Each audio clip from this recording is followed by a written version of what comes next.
At some point, this game actually lied to us. They tell us, fast defenders, solid backline. So you train your defender to 90 speed, expecting something completely different, convinced no striker could beat him. With full confidence, you hop into a division match feeling proud, unstoppable, until your opponent sends that simple through ball to even his slowest striker, then suddenly, your supposedly lightning-fast center back is nowhere in sight. What really pains you isn't the goal, but watching your 90-speed defender moving like a 39-year-old Luis Suarez who refuses to retire. In situations like this, there are actually two types of people.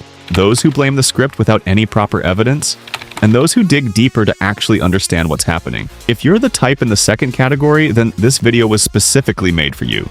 Because right now, many players are training cards the wrong way, completely ignoring the basic fundamentals that actually run the game. One of it is playstyle.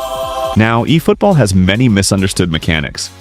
People train their players just anyhow, not even thinking about their playstyles. A lot of people think 90 speed is just 90 speed, no matter the playstyle. But here's the reality. A defender with 90 speed and long ball counter plays very differently when he's playing in quick counter, possession, or out wide.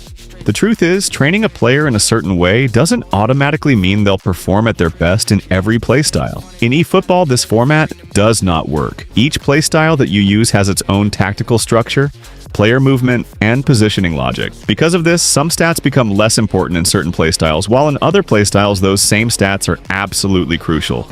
Now, in this video, I'll be focusing specifically on long ball counter, since it's the most used playstyle in eFootball. I'll show you the most effective training for every position, from defense to attack. I'll also explain why certain stats matter more than others in this playstyle. Let's start from defenders. eFootball defenders don't work the way people think. Every defensive stat is important, regardless of playstyle you're using.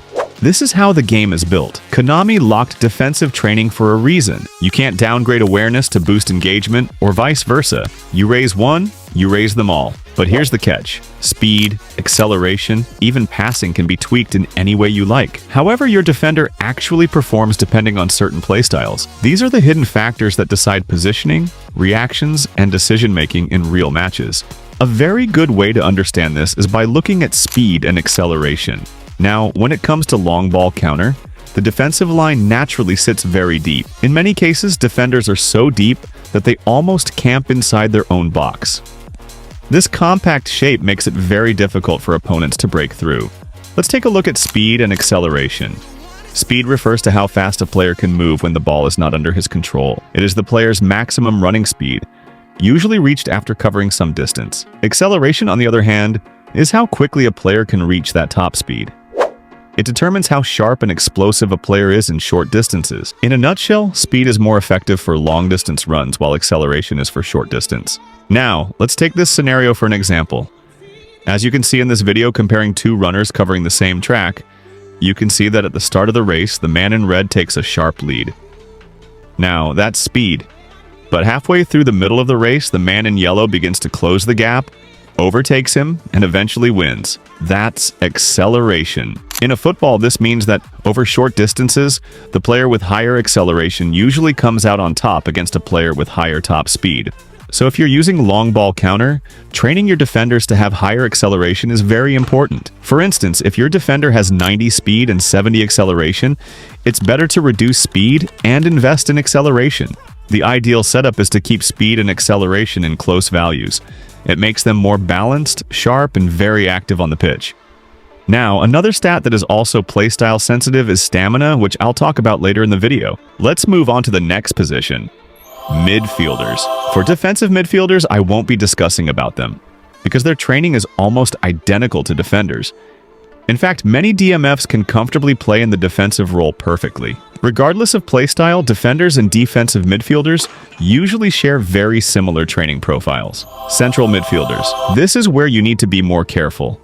This is why long ball counter is the most unique playstyle in eFootball. When you're in possession, long ball counter literally has two major advantages over other playstyles: distance and space. Because your defenders sit deep, once you recover the ball, you usually have two clear options: either space to run into or space to exploit with a pass. Running into space requires good ball carrying, which I've already explained in another video. The link is in the description. Make sure you watch it to fully understand that concept. Exploiting space, on the other hand, relies heavily on strategic through passing. Both of these responsibilities fall mainly on your central midfielders. A lot of people think that there's no difference when it comes to passing stats as long as it's above 80 or 85. In other words, many people think 85 low pass is the same as 95 low pass. This is true, but only to some extent. If a player has the through passing skill, his low pass stat receives a 25% boost when you perform a through pass. Now, because long ball counter heavily relies on fast through balls, a player with 85 low pass can perform similarly to a player with 95 low pass as long as both have the through passing skill. At this point, you might be thinking, so does that mean passing stats in eFootball are completely useless? Not exactly, because there's another very important factor to consider, and that is player stamina. Now, in eFootball, stamina is the stat that shows how long a player can keep performing at a high level during a match without getting tired. When this stamina drops, he no longer performs at full capacity. And once stamina is very low, all stats are reduced roughly by 20%. This means a player with 99 low pass but no through passing skill will effectively drop to around 60 low pass when his stamina is low. Meanwhile, a player with 85 low pass will drop to around 65 low pass in the same situation. That's why tired players suddenly start misplacing simple passes late in matches. Now, here's the key difference. If both players have the through passing skill, the player with 99 low pass will still perform near perfect through passes throughout the match, even when stamina is low. The player with 85 low pass will fluctuate between 85 and 99 early in the game, but once his stamina drops, he'll be limited to just 85 low pass. So, while through passing helps both players, higher low pass, combined with stamina, is what separates beast midfielders from average ones in a single match. That's why in long ball counter, passing, stamina, and skills must all work together. They're not just raw stats. Okay, I know it's a bit confusing, so let me simplify here. So basically what happens is if a player has the through passing skill, they receive a 20% boost to their low pass stat. However, once a player's stamina drops to the lowest level and the stamina bar turns red, all stats are reduced by 20%. So the big question is, how should you train your midfielders? Honestly, it depends heavily on how you use them in-game. If you're the type of player who substitutes midfielders once their stamina falls below 50% in the second half, then training them to have low pass above 85 isn't worth it.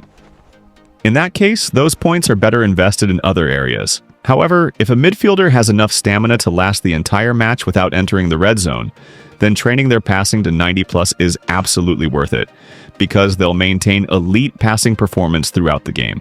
Now let's look at other important stats of midfielders. In long ball counter, there's a lot of space to exploit. Because of that, your midfielders need at least dribbling at 85 or higher, and high speed as well, since they'll be running both offensively and defensively to support both attack and defense. At the end of the day, midfielder training should always match your playstyle, tactics, and substitution habits. Now let's move on to the final position, attackers. In most cases, attacker training are the same no matter the playstyle. However, unlike defenders, speed becomes more important than acceleration.